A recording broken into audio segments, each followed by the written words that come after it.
2월 20일 목요일 잠금해제 출발합니다. 오늘 우리 양시장은 잠시 쉬어가는 흐름을 보이고 있습니다.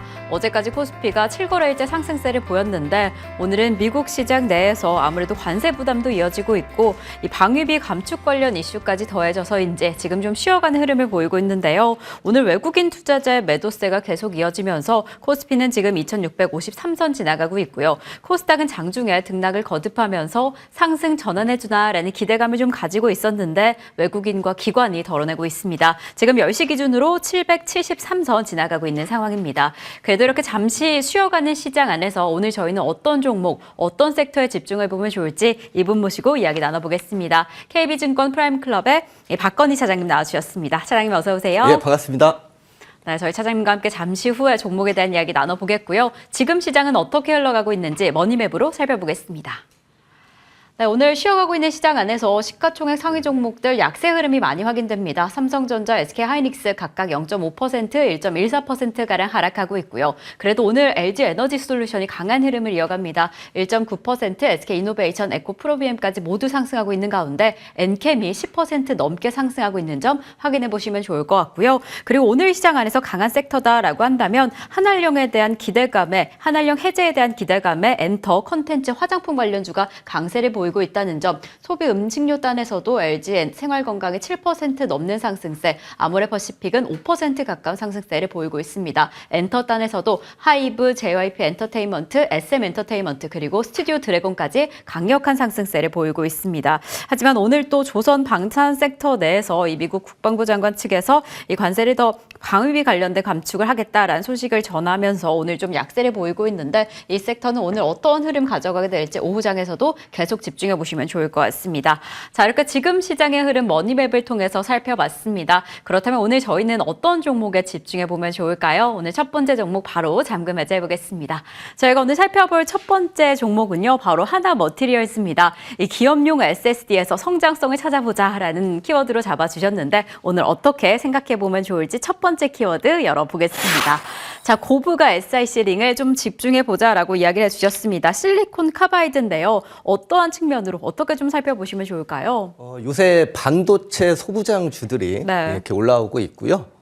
하루아침에 또 삼성전자의 그 반등이 이렇게 눈에 띄고 네. 모처럼 만에 반도체가 이렇게 고마운 모습을 좀 보여주고 있는데요.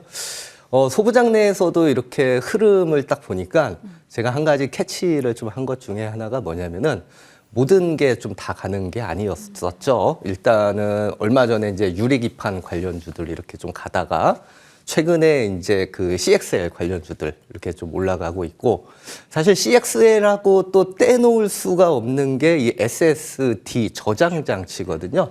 어차피 CXL, SSD 그쪽에서 이제 기업용 SSD 같은 경우가 다 하드 쪽 관련돼 있는 그 데이터를 저장을 많이 해야 되니까요.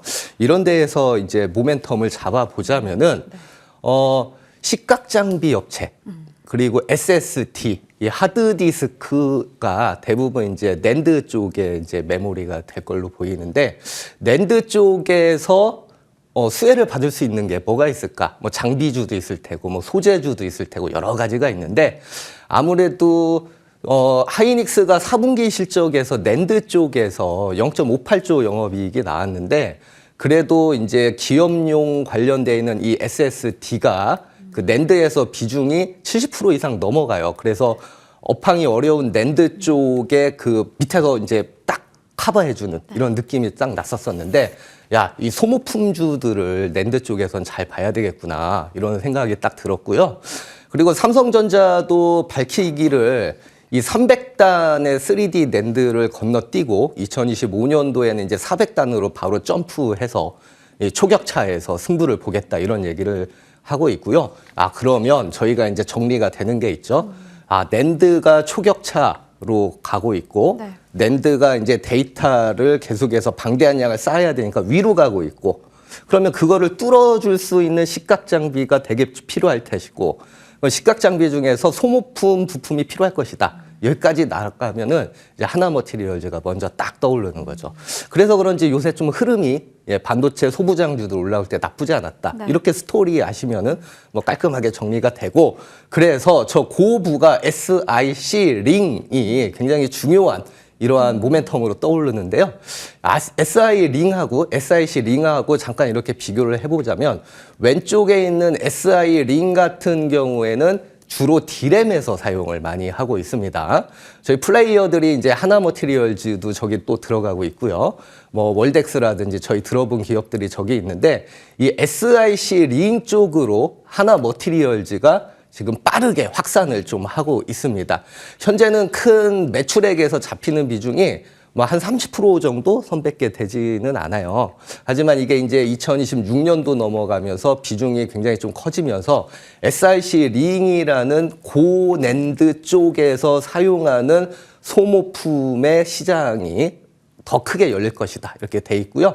오른쪽에 있는 그 플레이어들이 이제 TCK, KNJ, 하나머티리얼즈 뭐 이런 식으로 좀 되어 있는데 그 중에서 제가 이제 하나머티리얼즈를 저 많은 기업 중에서 뽑는 이유 중에 하나가 뭐냐면은 저 기업은 또 이제 비포 시장이라고 있어요. 비포 시장이 뭐냐면은 애프터 시장은 이제 부품이나 장비를 직접 뭐 삼성전자나 하이닉스 그 제조업체에 납품을 하면은 아무래도 가격 협상력에서 좀 떨어지겠죠.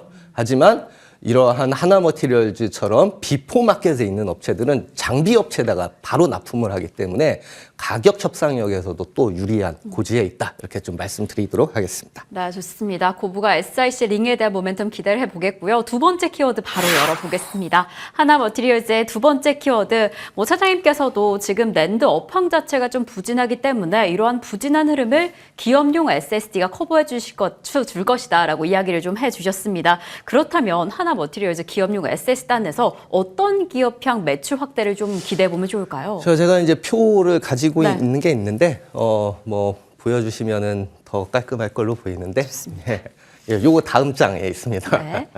예, 보시면 사실은 우리 그 소모품 부품주들을 저희가 얘기를 지금 하고 있지 않습니까? 제가 빨간색으로 해놓은 것들 중에 다 그렇습니다. 이런 게 이제 그 낸드 쪽에서의 아니면은 D램 쪽에서의 그 소모품, 식각 장비에서 쓰이는 소모품 부품을 나타내는 업체들, 하나머티리얼즈, TCK 그리고 KNJ 뭐 이렇게 좀 되어 있습니다. 저 업체 중에서 한 가지 한쪽으로 좀 치우쳐 있는 모습이 나오는 게 삼성전자 외쪽의 메모리 비중으로 딱 치우쳐져 있어요. 근데 저희가 아까 말씀드렸듯이 하이닉스도 그렇지만 삼성전자가 이제 초격체에서 400단까지 치고 올라가고 된다면은 하나머티리얼즈가 이제 TEL을 통해서 이 삼성전자 매출 비중을 늘릴 기회, 다시 얘기를 하자면은 고객사를 다변화할 수 있는 이러한 기회가 좀 되지 않을까 이런 생각이 좀 들고 있습니다. 사실 그 하나머티리얼즈 같은 경우가 그동안 이제 그 삼성전자의 고객사가 되지 못했었던 이유가 뭐냐면 삼성전자는 이제 식각 장비를 쓸 때 램 리서치의 장비를 그동안 좀 썼었었는데 아까 말씀드린 대로 낸드 수가 이제 300단, 400단으로 올라가면서 이 뚫어주는 기술이 굉장히 중요한데 일각에서는 램 리서치보다는 도쿄 일렉트론이라고 하죠. 저희 TEL이라고 일본 기업이 있는데 굉장히 플라즈마로 해서 깊고 이쁘게 잘 뚫어주는 이렇게 기술력이 좋은 기업이 있습니다. 그쪽으로 이제 식각 장비의 일부분을 이렇게 좀 맡기는 이러한 현상이 계속 일어나고 있는데 공교롭게도 하나머티리얼즈가 이 TEL, 도쿄 일렉트론의 2대 주주가 좀 될 걸로 보이고 있기 때문에 이러한 스토리대로 이어서 가게 된다면 삼성전자의 식각 장비 낸드 쪽에서 TEL로 가고 TEL의 하나머티리얼의 2대 주주인 TEL하고 연관이 돼 있기 때문에 저희가 기업용 SSD가 올라간다. 그러면 하나머티리얼즈를 먼저 생각해야 된다. 이렇게 말씀드리도록 하겠습니다. 네, 아직은 미미하긴 하지만 기업용 SSD 단에서 매출 확대를 좀 기대해 보겠습니다. 그럼 바로 세 번째 키워드 열어보겠습니다. 자, 그럼 이 시점에서 실적 향상을 좀 기대해 봐도 될까요? 지금 목표 주가는 얼마로 보고 계세요? 목표 주가는 제가 그 4만 원 일단 잡아놓도록 하겠고요. 뭐 좀 올라가면은 또 조정해 할 수도 있겠지만 일단은 1차적으로 잡아 놓도록 하겠습니다. 아까 이 말씀드린 대로 하나머티리얼즈의 매출액 추이를 놓고 보면은 이 SI 링, 일렉트로 그리고 SIC 링 이렇게 좀 비중이 있는데 이 낸드 쪽을 계속 제가 설명을 드리는 저 회색 부분에 SIC 링 부분이 2025년도 그리고 6년도에 굉장히 좀 큰 폭의 매출이 늘어난다는 것을 볼 수 있고요. 또 저게 이제 그 SI 링보다는 고부가 가치이기 때문에 저렇게 영업이익률이 지금 현재 10%대 후반대에 있지만 20%대 중후반대까지 이제 2026년도에는 올라갈 가능성이 있기 때문에 좀 꾸준하고 안정적인 실적 성장세를 이루지 않겠느냐 이렇게 말씀드리고 싶습니다. 네, 오늘 시장 안에서 소폭의 조정세가 확인되고는 있지만 실적에 대한 기대감에 목표가 4만 원에 살펴보시면 좋겠습니다. 그럼 저희는 오늘 두 번째 정보 바로 잠금 해제해 보겠습니다. 저희는 오늘 두 번째로 원익 QNC 살펴보려고 하는데 재평가의 시간이 다가올까? 바로 첫 번째 키워드 연결해 보겠습니다. 자, 레거시나 선단단에서 어떠한 모멘텀을 만들어낼까 좀 궁금한데요. 예, 어제도 주가 오를 때 보면 하나머티리얼즈 그리고 원익 QNC가 좀 늦게나마 이렇게 팍 치고 올라오는 모습이 좀 나왔고요. 네. 어떻게 보면은 이 소모품주들 중에서 다 연관이 좀 돼 있어요. 이 하나머티리얼즈 앞에서 설명한 거는 저희가 이제 파츠라 그러죠. 부품 쪽이 될 걸로 보이고 이 쿼츠 쪽에서는 원익 QNC가 될 것 같고요. 쿼츠는 말 그대로 표현을 하자면은 저희 그 식각이라든지 아니면은 반도체의 공정 중에서 확장, 이런 것들, 증착에서 쓰이는 소재를 통틀어서 얘기를 하는 건데요. 원익 QNC가 현재 이 쿼츠 쪽에서 만드는 여러 가지 뭐 튜브라든지 보츠라든지 이런 것들이 어떻게 쓰이느냐. 이게 저희가 이제 그 레거시 공정에서는 저희 그 삼성전자를 필두로 해서 이러한 확장이나 증착 부분에서 좀 쓰이고 있고요. 식각 쪽에서 쓰이는 거는 말 그대로 이제 글로벌인 뭐 램리서치나 이런 쪽에서 직접 그 납품을 하고 있는 게 저희가 원익 QNC가 좀 될 걸로 보이고요. 반도체 업황이 뭐 하반기 갈수록 이제 서서히 살아나게 된다면은 국내의 레거시 쪽 방금 말씀드린 이러한 증착 부분에서의 그 조화와 그리고 선단 부분에서는 식각 쪽에서 쿼츠의 소모품 부품 공정이 조화가 된다면은 이 종목도 이제 좀 안정적인 성장세가 기대가 되는 게 사실인 거죠. 네, 이렇게 선단 그리고 레거시 쿼츠단에서 소재가 다양화되는 부분 해당 모멘텀도 지켜보시면 좋을 것 같고 바로 두 번째 키워드 열어보겠습니다. 또 대만 자회사가 지난해에는 좀 새롭게 좀 기대가 주가 모멘텀으로 기대가 되는 상황이었는데 지금 성적은 좀 어떨까요? 원익 QNC 저희 대만 자회사가 이 여러 가지 이제 전자공시 보고서를 보면은 이 TSMC가 여기 들어가 있거든요. 저희가 또 이제 선단 공정의 그 TSMC 하면은 파운드리 쪽에서 빼놓을 수가 없는 거고요. 이 TSMC를 반도체에서는 빼놓고 얘기를 할 수 없다. 이런 얘기 모멘텀이 크지 않습니까?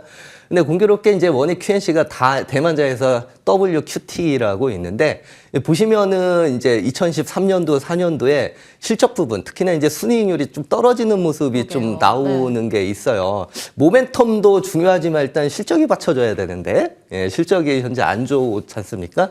하지만 저거는 이제 대만의 이제 TSMC를 포함해서 약간 레거시향 쪽에 좀 단가가 싼 거가 몰려 있긴 하지만 이제 TSMC의 3나노, 2나노로 가면서 현재 거기에 이제 납품을 하려고 계속해서 준비를 하고 있거든요. 그러니까 TSMC가 원래가 납품을 하는데 이제 고단화된 쪽에서 이 부품들을 이렇게 쿼츠를 납품을 하게 되면은 실적 개선도 충분히 기대를 할 수 있고요. 실적과 TSMC.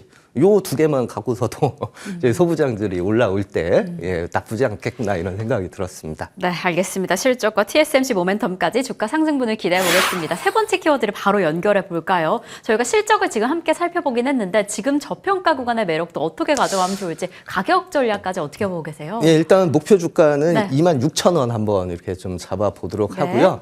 전통적으로 이 원익그룹에서 이 원익 QNC는 되게 좀 PBR이라고 그러죠. 이게 낮은 기업, 저평가가 메리트가 있는 기업 중에 하나였어요.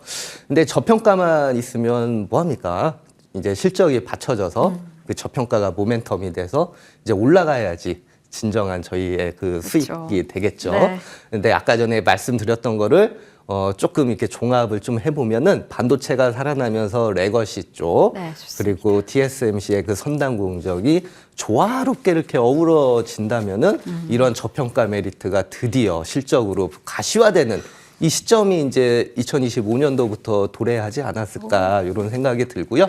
워낙에 이제 가격이 저평가됐고 요즘 시장이 또 이 실적이 턴어라운드 되는 종목군들을 되게 좋아하고요. 네. 반도체 쪽에서는 원익 QNC가 하나다 이렇게 좀 말씀드리겠습니다. 네, 좋습니다. 원익 QNC의 지금 저평가군의 매력도를 잡아서 목표가 26,000원에 살펴보시면 좋겠습니다. 이상으로 KB증권 프라임클럽의 박건희 차장님과 함께했습니다. 차장님 오늘도 감사드립니다. 네, 고맙습니다.